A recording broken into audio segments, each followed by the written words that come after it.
Good afternoon, everybody, and welcome to the latest Service Department News webinar.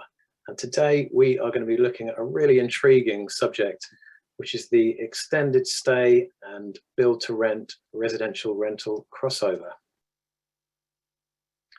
My name's George Sell. I'm Editor-in-Chief at International Hospitality Media, and we are a publisher of online B2B news websites for the hospitality industry, and we're also an events and awards organizer.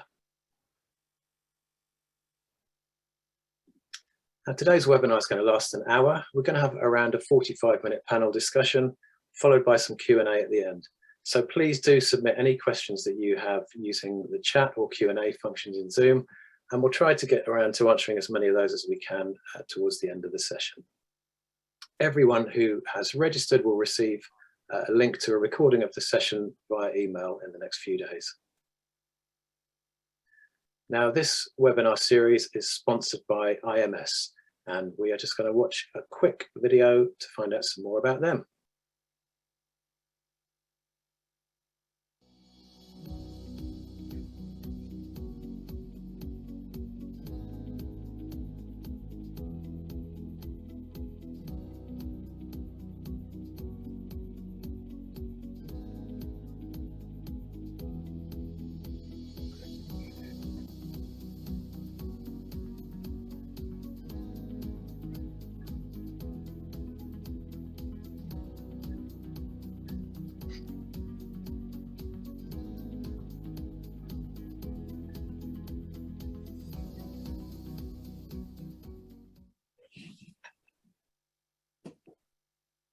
So thanks to IMS for sponsoring. Leo, their co-founder, is on the panel today. So if you want to find out more, his contact details are in the chat. So please do get in touch.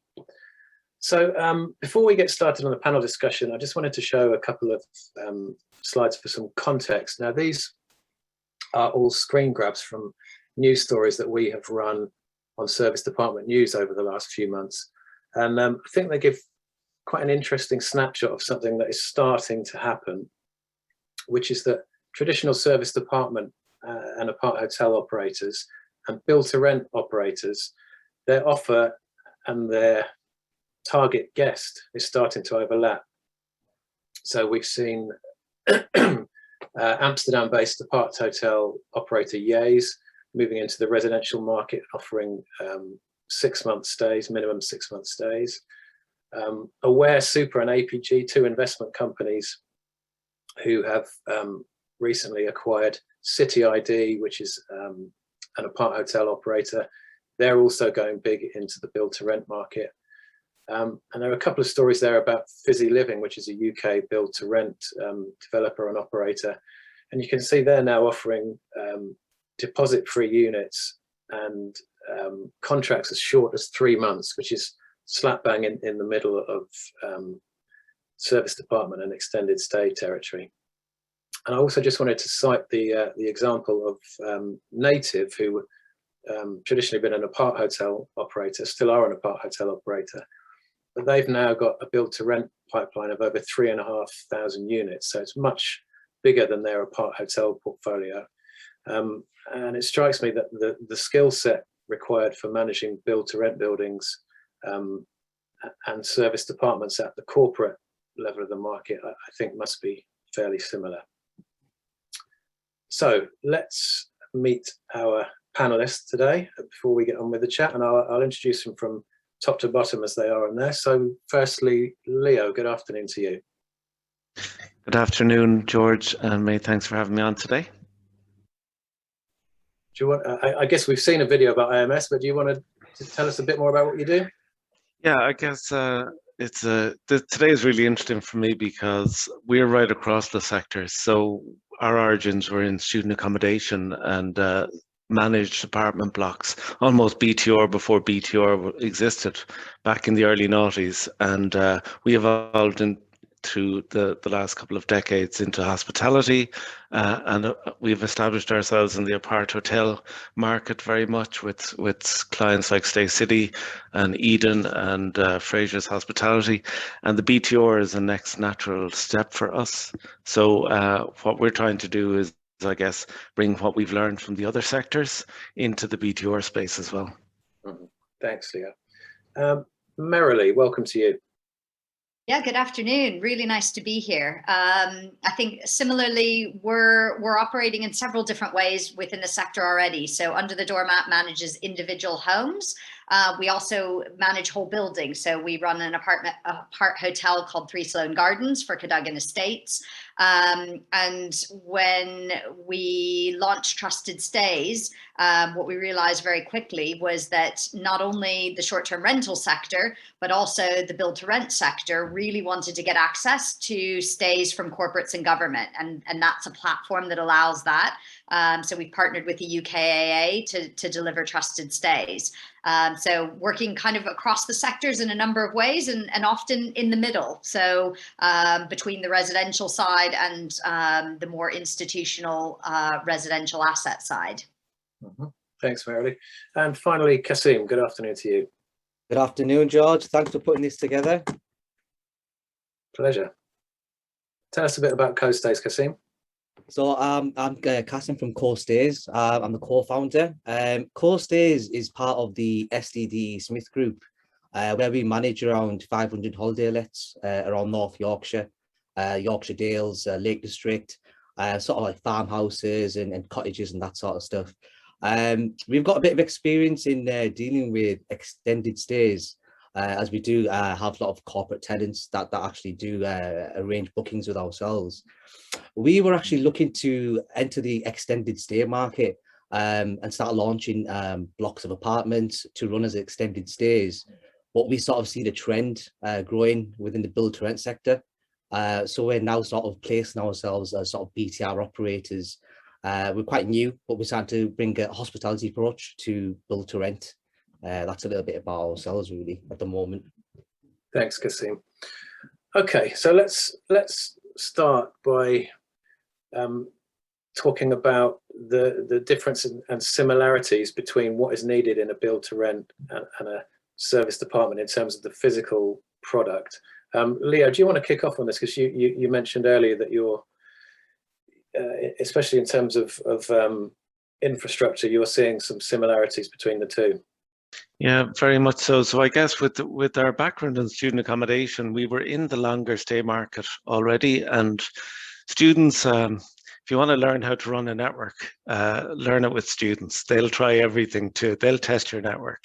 And it was a great learning ground for us. But what we found then in hospitality, that the apart hotel was sat somewhere between the hotel and the student accommodation space. And I think now the BTR is almost like, certainly the co-living is like grown-up student accommodation. It's student accommodation for the graduates almost, and then BTR is another step on. So what we're seeing is that the home from home experience is more in demand than ever. So the apart hotels have always been quite strong on this, because the hotels is connect to the Wi-Fi and that's it. Whereas the apart hotels, connect your devices, connect your printers. If you're going to be there for a month, make sure you have that experience where it's easy to connect everything, that you can roam around and not have to reconnect and have a private, secure network. And that's where the similarities are really coming across from apart hotels into the longer stay and the BTR, where they want broadband ready apartments and really super fast Wi-Fi, given the trends recently, the working from home trends, but also they want a secure network, and they don't want to have to deal with multiple vendors. So a managed network within a building in a BTR scheme is the trend, in line with student accommodation and apart hotels. Mm-hmm. And are you seeing among your client base, are you seeing build to rent operators and the apart hotel companies targeting the same demographic? Are your build to rent clients looking for corporate tenants? Yeah, what was really interesting during the pandemic was that some of our apart hotel clients were targeting the longer stay that would be more BTR because of the pandemic and the lack of travel. So they were going for longer stay, and I think it's whetted their appetite a bit. and I do see that in the future, in the coming years, that more apart hotel operators, and I think we're going to touch on this later, they are going to go and sort of almost move to build to rent as a natural progression. Yeah. Thanks, Leo. Marilee, we could kind of describe you as having a foot in either camp, because as you say, you operate an apart hotel in London, and through Trusted Stays, you are providing corporate tenants with build to rent opportunities through the UKAA. So to what extent, in your experience, are build to rent operators targeting corporate stays of 3, 6 months and a year, compared with what we would think of as their traditional target audience, which is somebody's primary residence? Well, look, I think where build to rent operators see the biggest opportunity is in 2 ways. One is looking at how they can, of course, continue to optimize the utilization of the assets they have. So being able to fill shorter periods, manage seasonality in their developments, and certainly during absorption periods when they're launching new schemes. In all those situations, having more flexible rentals that they're able to fill the buildings with, of course, helps them to achieve higher yields for their overall portfolio. But that's only part of it. I think actually the bigger strategic play is in attracting the right tenants to their schemes that they want to have for the longer term. And I think they see attractiveness of professionals being a target audience, and corporates are a really good way to deliver that. And often, the reason why they want to target, sometimes shorter stays and corporate stays is that it's about getting eyeballs on the development. Mm-hmm. And so that people know about it. And often, what we find even in the Under the Doormat portfolio more generally is that often people will come and they might stay for a month or 2, and then before you know it, they're looking for a permanent place to live. And so I think what's great about the build to rent is that if you're able to offer both flexible lets in combination with your long-term ASTs, it actually helps to attract the right audience. And then often you can convert some of that audience to those long-term tenancies. So I think in some ways it's all about the overall strategy of who you want to attract and why, and how having a more flexible rental strategy as part of the overall approach for build to rent can be really, really valuable in the whole scheme of things. Mm-hmm. And the example that we saw on the slide earlier of Fizzy Living with 3-month contracts and deposit-free contracts and so on, do you think that was done deliberately to attract corporates, or is that a bonus and they were actually trying to attract a more transient, nomadic, kind of younger demographic? I mean, I suspect in the case of Fizzy Living, and I don't know the objectives personally, but I suspect it's about attracting a young demographic that are, let's say, reluctant to commit. Yeah. And I think, if you think about it in so many ways, with the uncertainty we've seen over the last couple of years, and flexibility in every part of your life, this idea that people want to sign up to 4, 5, 6 year long tenancies, I think is quite funny. I mean, the government seems to think that's what people want. But what we're experiencing in the marketplace is that consumers want the opposite. They want as much flexibility as possible. And why should they have to sign a year plus lease somewhere when they can do everything else on a flexible contract? And so I think this ability to have flexible contracts in the mix is really, really helpful. And we see that when, as Under the Doormat, we partner and work with build to rent providers, we're often providing that flexible element to the mix. And what we see is that as many, often bookings are coming from them, because people will go up to their concierge and say, hey, I just want to rent a place here for a month or 2. And in the past, they would have to say, well, I'm sorry, we don't do that. You can book a hotel up the road. And I think now the ability to offer those more flexible product offerings is an incredible opportunity, and helps as well, as I say, with having a broader demographic. Because, I think one of the things that coming out of the UKAA conference you hear is that, students are staying in BTR, very young professionals. But if they want to move it into a life cycle product, they've also got to be attracting some of those slightly older demographics.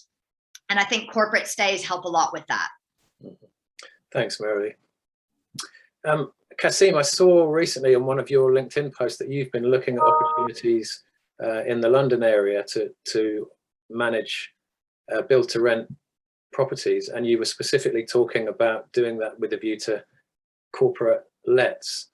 So does this mean you've got a corporate client base who is already looking for these opportunities, and are they very keen on using build to rent assets?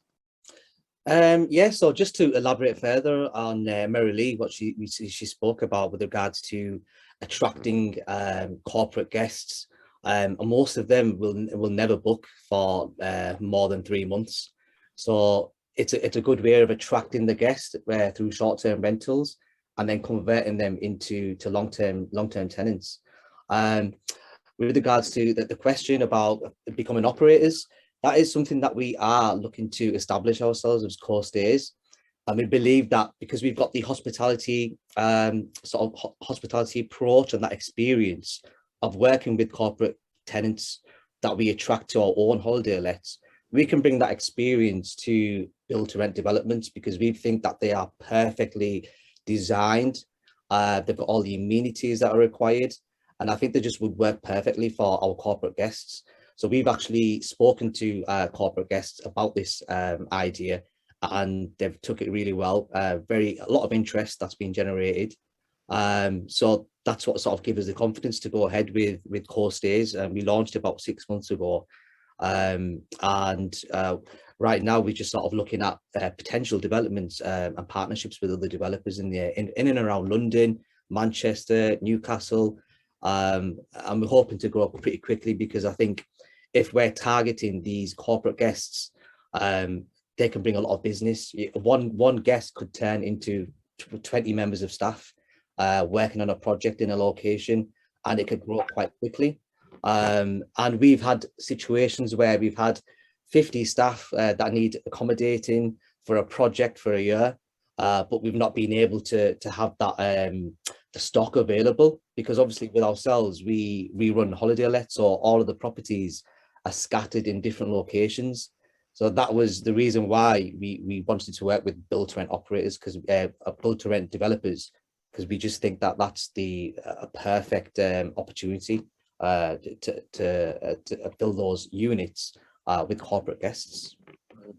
And when you do start operating these build to rent assets, will you be looking for a similar tenant mix to the one that Merrily alluded to? So a mixture of people's primary residences and the corporate to balance the two? Yeah, I think you can't leave all your eggs in one basket. I think you do need to. And one other thing that I actually totally agree with Merrily was about the flexible leasing, and basically having a portion of your development open to flexible, and you could also have a portion of the development where you're retaining longer term tenants. So I think there is a fine line between mixing these sort of guests and tenants. Tenants are becoming more like guests in the way that they want more of a service-based approach, and guests are becoming more like tenants because they want more of that homely feel. So there is a sweet spot somewhere in the middle, and I think we're still waiting to see where that is really as an industry. Yeah, thanks, Kasim. Merrily, the traditional booking process for corporates to access service departments, it's usually been a buyer will go either through a specialist agent or to an operator direct, but there are kind of intermediaries. How are corporate clients targeting build to rent inventory? And are corporate buyers looking at build to rent now as a serious alternative to traditional service departments? Yeah, well, so I think there's a couple of trends that are happening, and one is that I think in the post-COVID world, we've got a situation where business travel is changing, and the way corporates are placing people is changing as well. Where people are traveling, they're often traveling for longer, and potentially traveling on less frequent trips. So that combined with the general feeling that people like to have their own space in a post-COVID world, I think means that overall corporates are looking for different type of product to offer to their employees and the people that are traveling within their organizations. And so service departments are ideally set up for that. Many of them are already on preferred corporate lists and all these kinds of things. There's a whole RFP process. But I think as well, what you find is that sometimes it can be a bit of a murky world. Relocation agents are all over the place. It often ends up being, individual people that are connecting. And I think that doesn't work because the build to rent industry itself doesn't have a single brand that dominates. There's lots of different brands that are emerging. And so what we're hoping to do with Trusted Stays is to provide a single platform so that all the build to rent operators can have their supply available for corporates to book through a single platform. And we're connecting that through the GDS. And for those who aren't familiar, the global distribution system is what powers the world of travel, airlines, hotels, for travel agents, corporates, and government. And when Trusted Stays won the government RFP in the UK back in February, we then began the process to build into the GDS.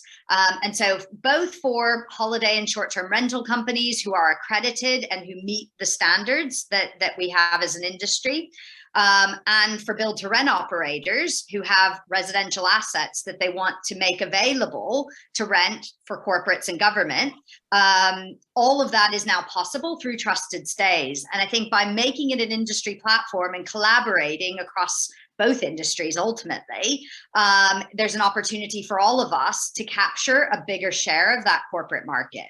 Mm-hmm.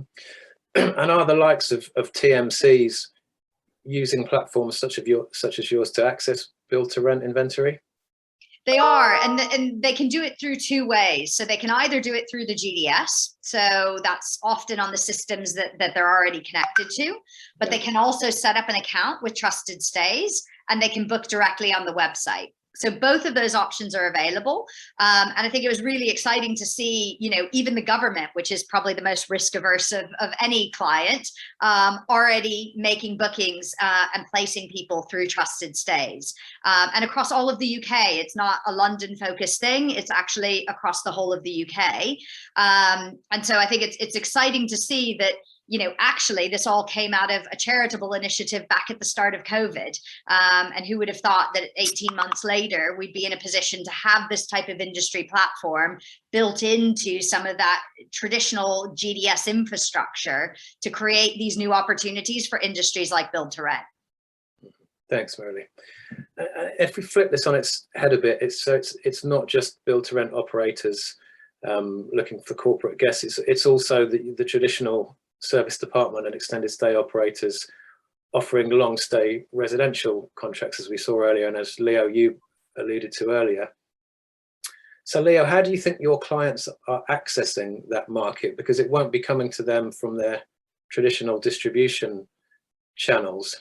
How are they marketing their inventory to these longer stay guests, do you think?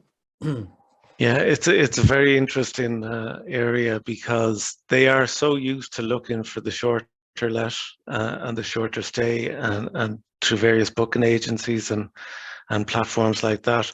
So I think what they're trying to do is to bridge that gap between the tourist and leisure industry stay and the corporate stay by providing the guest experience, that home from home experience. And their marketing is very much going towards that. We can give you that homely experience. And one of our operators actually called Your Home from Home, would you believe?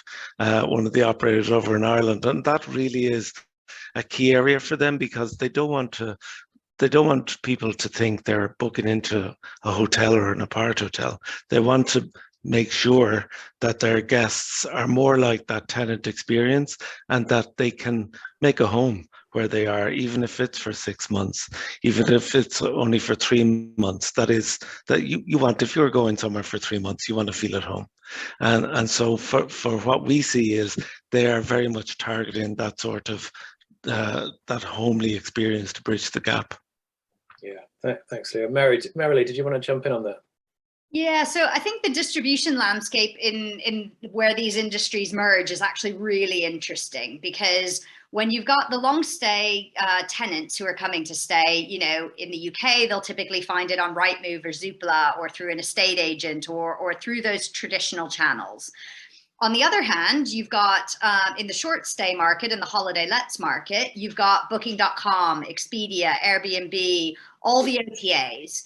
And I think you've got then this whole room in the middle, which is where corporates are looking and booking through the GDS, through these other channels. And I think one of the things that we've found in partnering with build to rent operators is that they really don't know anything about, let's say, the short to mid-term distribution landscape. They know Zoopla, Rightmove, they know how to do long lets, but they don't know how to do anything less than 6 months. And that's where, you know, technologies from our industry like Hosperia are really good, because they can just access a technology. And even if they have their own operating team, even if they only want to do a couple of units, whatever amount they want to do and however they want to integrate that within their portfolio, they can now access the technology that will help them not only distribute, but also operate those different units in a different way. And I think that's actually quite exciting, because I think these things are really merging, but technology is key, because if you don't have the right channels to market and the right distribution, then, you know, it's one of these great ideas that can die a death very, very quickly. Yeah. Marilee, we know that service department operators are listing their shorter term inventory on Airbnb, especially on Booking and so on. But if they are trying to target a longer stay, it begs the question, are they on Rightmove and Zoopla? And if not, why not? Yeah, I mean, look, we distribute all of our supply in Under the Doormat also into some of those longer let platforms. So we use Zoopla, for example, and we find that it does give us a mix of those kind of what we call midterm lets, you know, that might be 2 months or 3 months or 4 months. And so I think, you know, the channels to market themselves, they're all trying to diversify. I mean, Booking and Airbnb are all trying to take longer stays. You also then have people like Zoopla and Rightmove who are trying to take shorter ones. And as this all converges, I think the most important thing is making sure that whatever technology you choose for distribution has the flexibility to do both. Because that's where then everything drops into a single system, and then you're able to operate and manage it in an effective way. Because otherwise it ends up being a complete nightmare. You've got some inventory on certain channels, other on others, and then you end up with a mess when somebody books on one and then all of a sudden you realize somebody else has been doing something on another channel, and that just creates chaos amongst your team. So I think technology is key to landing the right way to distribute in a multi-channel environment. Yeah, yeah.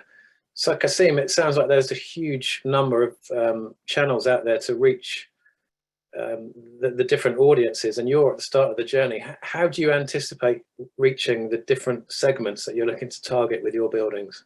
So I think with ourselves, with our holiday let management company, Host and Stay, we actually have recently started advertising on Rightmove, Zoopla, to attract more of these longer term bookings into our units as well. I've had some good success, and some inquiries have came through it as well. But I think, yeah, that it's all about having a sort of diversification of your channels. And I think with build to rent specifically, because it's so diverse and it matches so many different sort of tenant types and guest types, I think you do need to be advertising on like the likes of Booking.com and Airbnb. You need to be attracting those short-term rentals and short-term bookings. And then also you need to also be advertising on Rightmove and Zoopla to attract the long term. But I think that there is a sweet spot in the middle somewhere, and maybe there's room for another platform to emerge that sort of brings it all together in the future, maybe. That's a business idea for somebody out there. But yeah, I just think there's definitely a sweet spot in the middle with Core Stays, where we are looking to explore all the different channels because we have the experience dealing with the short-term rentals. I think we can bring that that approach to the build-to-rent development. The build-to-rent developers already sort of have good knowledge on how to attract long-term tenancies. It's mainly through the likes of Rightmove and Zoopla, using local letting agents to bring in the tenants. But I think with Core Stays added to that mix, I think they could help maximize the occupancy within these buildings and keep them at a high. And how will you specifically target your corporate clients for these buildings? Is it through one-to-one relationships with travel buyers, or is it through an agent or a travel management company? I think the way a lot of the industry for sort of extended stays, it is a little bit dated and very traditional. And a lot of it is through sort of travel management companies, TMCs, relocation agents. So we have relationships with a lot of these companies, and it's a lot of through email. Believe it or not, it is there is no platform, and I think Trusted Stays, which Marilee is growing right now, is a really good idea. It's something we've thought about ourselves because there's definitely a need for something to come in to professionalize the extended stay booking industry. But we'd be looking to we would love to speak to Marilee about Trusted Stays to work together on that as well. Yeah, I'd love to work with you on that. I think that'd be fantastic. Yeah, Take that one offline, guys. but we'd also be looking to just advertise and on all the major platforms like Rightmove and Zoopla. That's sort of working pretty well. But I think with ourselves within Core Stays, I think because the industry there's a lot of work that needs to go in to change, and it's very hard to change an industry. So we would like to work with the people who are trying to do that, but at the same time we have to sort of work with the industry and how it works. Like for example, with Core Stays, we want to set up we're working on sort of setting up like a call center very similar to have you heard of Silver Door Apartments? Yeah. So the way they operate is they have an inquiry only system, and that works perfectly for the traditional sort of extended stay market. So we would be looking to set up something like that in-house, so that the operators that we work with have that added extra bonus, that advantage. But at the same time, we are looking to work with other platform developers like Trusted Stays and others that might emerge in the future as well. Okay, thanks, Kasim. Just sticking with the theme of extended stay operators targeting a longer stay. Marilee, in the apart hotel that you operate, are you seeing an upward trend in length of stay, and are you seeing people staying there for much longer than you anticipated when you opened? Absolutely. Although I would say that the length of stay was significantly longer in COVID, and we see actually that dropping really quickly. Now that's in part because there are a lot of shorter stays that are booking in a way that obviously wasn't happening as much during the pandemic. So I think what's yet to be seen is where that balance is going to land when we're kind of in a post-COVID world, because I think we did see a lot longer stays over the last 18 months. I think that there will still be an increased market for that compared to 2019. And so I think we will continue to see extended stay be a really important part of the service department market. But I think what has also come into the mix is that a lot of customers who would have traditionally stayed in hotels are now looking for more space, looking for that experience of staying in an apartment. And so I think the challenge is going to be that the competition almost from the different types of customers to, who gets to book it and where does that leave the pricing? Because of course, extended stay tends to be at a slightly lower price than shorter bookings. And so having the right mix between the two is probably where you optimize overall the ADRs and the yields for, your apart hotel or your development or wherever it may be. Okay, thank you, Marilee. Kasim, I can see you've raised your hand there. Yeah, just to elaborate further on that, I totally agree that the business traveler industry, the market, they've been exposed during the pandemic to sort of service departments. Generally, most of them would stay in hotels. So I think because of the closure of hotels and hospitality unable to operate, we ourselves experienced exponential growth during the pandemic as well, because we had an influx of inquiries from corporates and businesses looking for alternative accommodation. So yeah, I definitely think because they're being exposed to it, and now it's hard for most of them to go back to staying in hotels. It's like if you've been staying in a hotel and then you experience something better, it's very hard to sort of go back to the old ways if you know that there's a better product out there. So I think with Build to Rent, that offers an even more an even better product for the tenant type, for the corporates. So I think moving forward, I think they will sort of look into Build to Rent and sort of looking to gain more of an experience from their stays rather than just sort of living out of a suitcase in a hotel. So yeah, it's looking good for the future for the industry. Thanks, Kasim. So, having said earlier that I think there is going to be potentially more service department operators getting into the Build to Rent side and doing something similar to what Native has done. To the best of my knowledge, their apart hotel buildings and the Build to Rent buildings are separate. Do we think we'll get to the stage where we'll see both uses in the same building, or is that going to be ruled out due to planning restrictions, or is that something that's likely to happen? Leo, have you seen any of your contacts looking to do something along those lines? Well, at the moment, I think there are gaps between service apartments and Build to Rent, technology gaps that have to be filled. There are some grey areas, for example, in terms of if you take television services. In private rental accommodation, traditionally, it's been up to the tenant to organise their own TV services. In service apartments and hospitality, obviously, there's a TV offering already in place. So where does Build to Rent go in terms of TV services? Do you cater for people who want to bring products like Sky Glass or Sky Go or Virgin services, or do you just give an offering, or do you put the emphasis and the onus on the tenant to bring their own devices? So where in student accommodation and apart hotels, there were TVs provided with a 50-channel offering and maybe casting or some smart technology. What do you do in Build to Rent? Do you provide televisions? Do you provide services? Do you provide conduits? So there's some grey areas there and technology gaps that need to be bridged.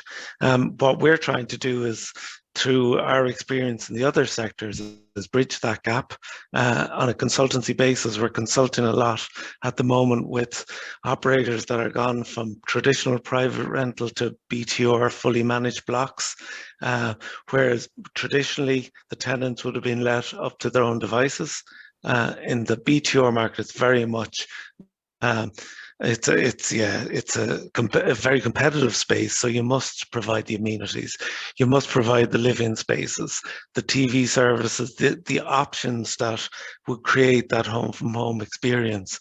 So I think a lot of the apart, and this may go to the reason why they're not jumping in faster than we would have thought, George, in that there is still gaps there and they're seeing how it plays out. Mm-hmm. Thanks, Leo. Kasim, I'll come to you in a minute, but Merrily, I could see you nodding along there when I mentioned the potential for having both uses in one building. Do you think that's something that's likely? Well, look, I think the reality is that it depends a lot on planning. And, you know, in my industry chair role, we're often working with government and looking at the regulatory side of things.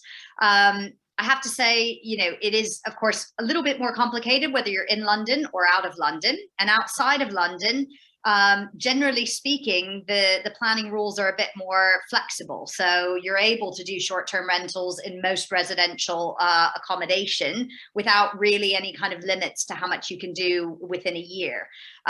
In London, of course, there's a rule which means you can do that up to 90 days without having, change of use and planning consents that you need to get on top. And then you, of course, have C1 and C3 and all these types of things. So I think nodding and laughing a little bit because it's both simple and complex at the same time. And I think it's an important one.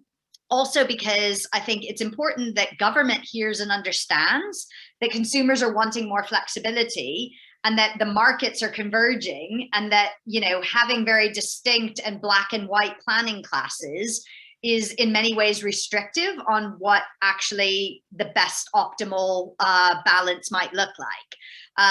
And so helping government to understand that we need that flexibility to be able to, meet the demand of consumers, I think is an important one. But I don't think, as in many cases, that's going to change anytime soon. So it's really understanding the environment we're in today.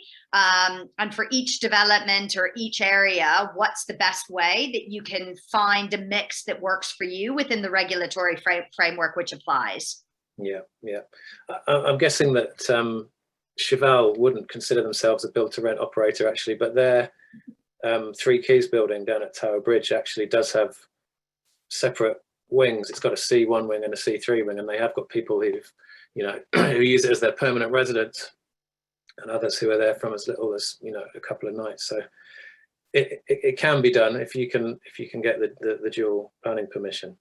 Yeah, but even without dual planning permission, you can also, in, let's say, a building at someplace like Manchester, you can actually have short and long-term lets mixed within a residential development. So that isn't a problem. I think the key is, and Kasim alluded to this earlier, is that it depends a little bit on how the behaviors are of the people that are staying. And so you just want to make sure that those things are aligned so that you don't have people who are working during the week and other people who are traveling on holiday kind of mixing in the same locations, because that kind of creates tensions. So I think it's all about planning it out and making sure that you've got a mix that works operationally as much as it is from a planning point of view. Yeah. George, in Ireland, there are planning restrictions around that have been introduced, and for a variety of reasons, BTR has got quite a bad rap in Ireland, to the extent where some people don't use the term BTR, it's more PRS is used. But one of the projects we're working at the moment is an extensive BTR complex, but there is a social and affordable planning caveat that a percentage of the apartments must be made available to social and affordable. So one of the and we're seeing that also a percentage are built to sell and a percentage are built to rent, and that's politically down to the lack of housing that's been experienced in Ireland at the moment. So yeah, we're going to have challenges for sure around the mix there, certainly in terms of the tech space. It's interesting how definitions are perceived differently in different countries, because obviously co-living is still a dirty word in Ireland as well, but it's it's kind of all the rage over here. So it's a strange one. Kasim, I saw you had your hand up a minute ago on the sort of dual use thing. Did you want to add to that, or should we? So I'll sort of just elaborate further on what Mary-Lee spoke about with the operations of the buildings being right for the tenant type, and sort of keeping a separation between sort of guests and tenants. I think that is really important, because you don't want to have sort of short-term guests that are here staying for a couple of nights, mixing with longer-term sort of residents. So a way to do that would be to sort of have sort of like designated zones or something like that, just to sort of have more of an operational approach that works in a building as well. So it's just something to think about, really. But yeah. Thanks, Kasim. So we've got a question in from Tamila, which is pretty much along the same lines as my next question. So we'll move on to this. Now, something I've noticed over the last 18 months or so is that a lot of build to rent operators have been hiring people with a hospitality background to provide things like programming, community events, to try and foster a sense of community in the developments.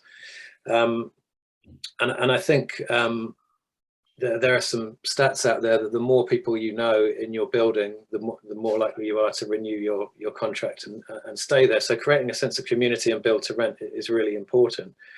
Now in service departments, the reason a lot of them have done so well over the pandemic is because it's been very, very low touch, very self-contained, and you could do your entire journey without coming across other people.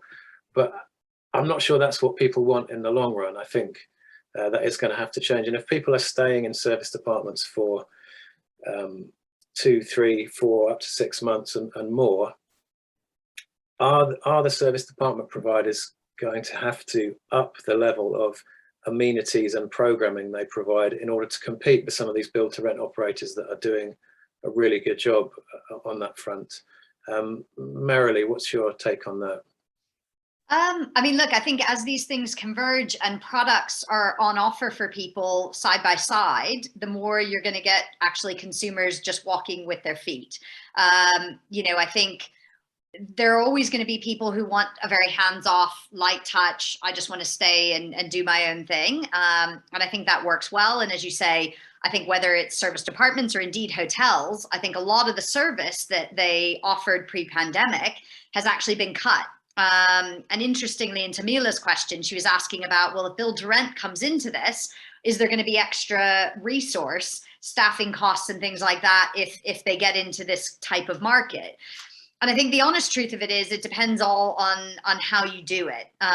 You know, one of the things that we talked a lot about at the UKAA conference is, you know, do you want to operate this all yourself, or do you want to partner with a company who can help you do it, whether that's technology, so something like Hosperia, or in the way that, you know, we work with build to rent operators is under the doormat. So all of that is kind of the decisions you need to think about, because the reality is, I mean, I think we're going to end up in a world where service does differentiate. And actually, the more that people cut services, the more that people who still offer it then have a different product or a unique selling point. And so I've got a strong belief in everything that we've always done, that service does play an important role.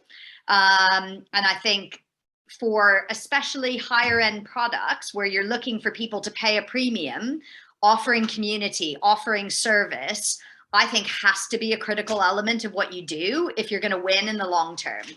And cutting costs and cutting services might be a temporary thing, and people might in a COVID world understand that. But I think we're going to very quickly see some people losing market if they don't actually bring some of those things back or introduce new services and offerings. Tamila's question, sort of secondary question here, was what are the potential effects on costs for the BTR operator targeting shorter stays in terms of increased staffing, marketing, etc. But in my experience, a lot of these build-to-rent operations are at least as intensively staffed as most service departments. I would kind of see it the other way. I would have thought that some of the service department operators would have to increase the staffing and service level to compete with some of what the build to rent sector is offering. I mean, I've seen a little bit of both.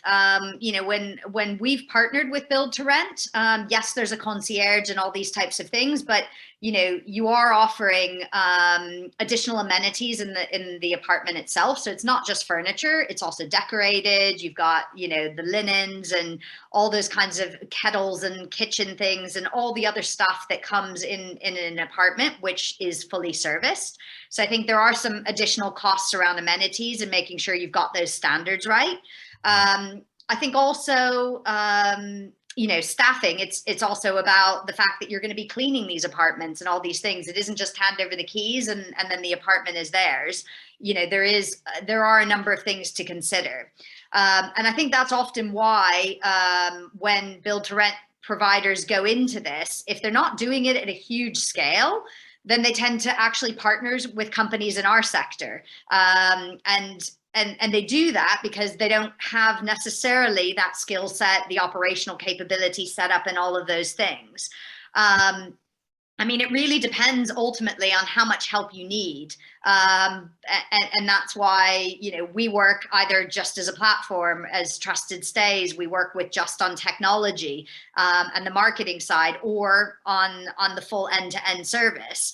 And I think, you know, it really comes down to what you already have in place, because I think there are also BTRs that just have, you know, pretty turnkey, here's your keys and there you go. There may not necessarily be the concierge and all those things. And so in those cases, you're going to need to increase it much more. And as you say, others could probably teach service departments a few things. Yeah, thanks, Verity. Matt Pickering in the chat has made a good point. City Suites in Manchester is a great example of how a mix of tenancies can work. The majority of the units are apart hotel, but a handful in each building are penthouse suites, which are full-time residences, and both benefit from a high level of service and amenity. Yeah, I know that one has been very popular. I think the penthouse suites are occupied by half the Manchester City squad, I think. So they're obviously doing something right. Kasim, what do you expect to offer in your build-to-rent buildings in terms of amenities and programming and staffing level? Do you see it as quite intensive to offer a high-end service, or will it be more of the low touch, which we associate with apart hotels?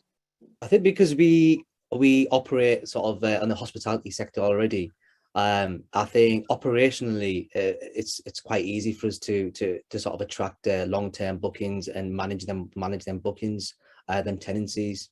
But when it comes to the actual amenities in the building, we're seeing build-to-rent operators, build-to-rent developers having amenities such as like co-working spaces, gyms, swimming pools. I think the more you can provide in a building, the more of a USP that you can provide, you can have for your guests, to attract the right guests as well. So it's just about the more, if you can have the amenities plus the service, then I think you're onto a winner. And I think that's what we are trying to do. We're trying to look for developers that are forward thinking. They can see a trend that's developing, and they're looking for somebody to take care of the hospitality side of the business, to bring in the short-term rentals aspect to that building, and a service to the building as well. Because I think with the general build-to-rent developers, they're sort of not really used to dealing with short-term tenancies. So it is more of sort of a turnkey solution, as Marilee mentioned as well. It's sort of just passing a tenancy. It's a 2 or 3 year tenancy that they're hoping for, but that doesn't rarely happen. So we're sort of looking for developers that we can partner with to create that that desired outcome of that building that's got everything that a business traveler or a professional or any sort of type of tenant or guest would suit any type of guest or tenant, basically. Thanks, Kasim. So the last couple of years have been a pretty traumatic and a very uncertain time for business travel, and just as it seems things are starting to normalize, then we're hitting another bump in the road. How do we think changing business travel habits will affect this dynamic between extended stay and build to rent? Marilee, do you want to pick up on that one to start? Yeah, I mean, look, if we see industry data, STR has done some really good stuff over the last year. And I think, first of all, it comes back to those preferences and consumer preferences. And I think, you know, for extended stay, service departments, short-term rentals, build to rent who want to play in this market, the timing couldn't be better, because people are looking for a different product. They're looking for a kind of home from home experience, as I think we've mentioned many times so far. And so that's all there. And I think the coming years, what we're going to see is different types of accommodation for different types of trips. So, you know, as the market comes back for business travel and people are just going for a day here or there, they're going for a conference, they're staying 1 or 2 nights max, people are probably going to actually revert back to the preference of staying in hotels. But where you look at most studies, they're saying that business travel is never going to rebound to the level that it was pre-pandemic. And whether you believe that or not, I think we will see a change in the type of business travel and people choosing to travel for longer, particularly if we continue to see restrictions coming into place. You know, you're not going to do a PCR test if you're going on a day or 2 trip. If you are, however, going for 2 or 3 weeks, well, you'll just do it. It's not that big of a deal, and you'll get on with it and you'll have your trip. So I think that is going to affect the way people travel for business.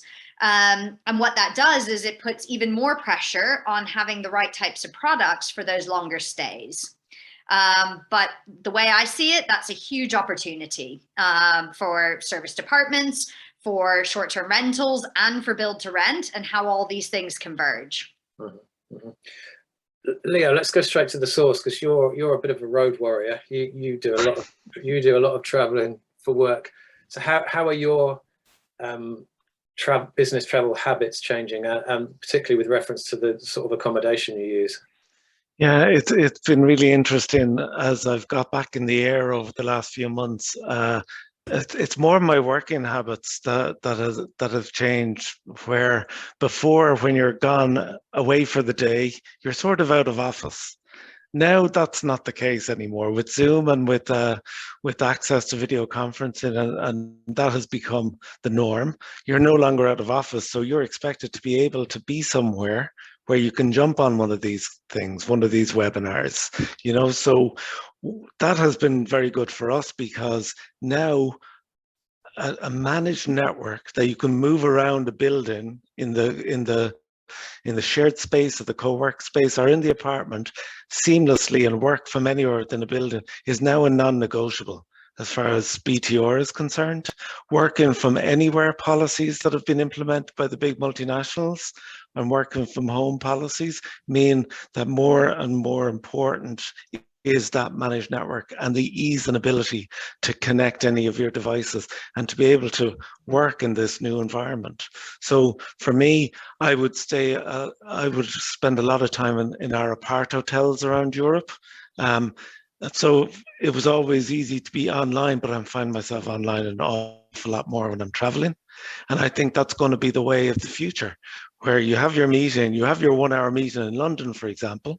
You may not have another meeting, but suddenly you're back into your workday from the co-working space, or from the bar or the restaurant in the facility that you're staying in. So yeah, I think the habits are going to mean that everyone is a lot more connected, and connected buildings are crucial.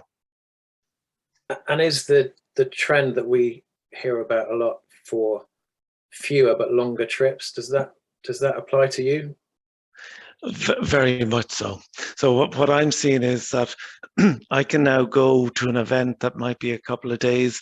In London, for example, I might go to an event that's a 2-day, and then I would line up meetings around that week, and I would try and stay a week, whereas I would have maybe come and gone in the past. And the reason for that is I can set up office anywhere now.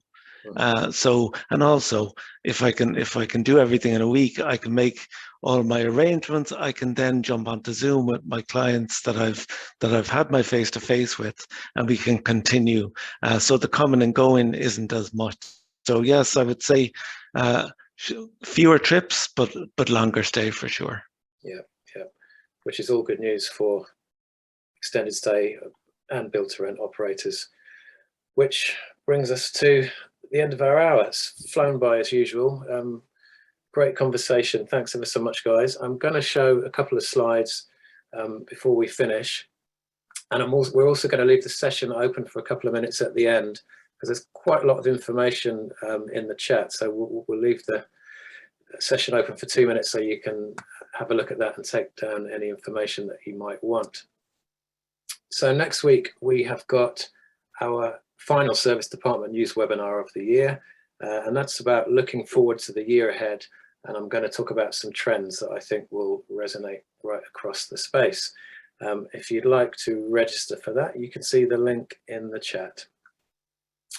As I mentioned earlier, we are an online publisher, an events and an awards organizer. And if you're interested in getting involved in anything that we do, drop my colleague Katie a line. You can see her details on the screen and also in the chat. She'd be very pleased to hear from you. Thank you for your time, everybody. Thank you for watching today. Thanks ever so much to Kasim, to Leo and to Marilee for their fascinating contributions today. I think this is a really interesting crossover between two areas that's only going to grow, particularly in the next couple of years. If you're on any of the social channels, you can see there, give us a follow. Other than that, take all the notes you need to in the end of the session and enjoy the rest of your day. Thanks very much, everyone. Thank you.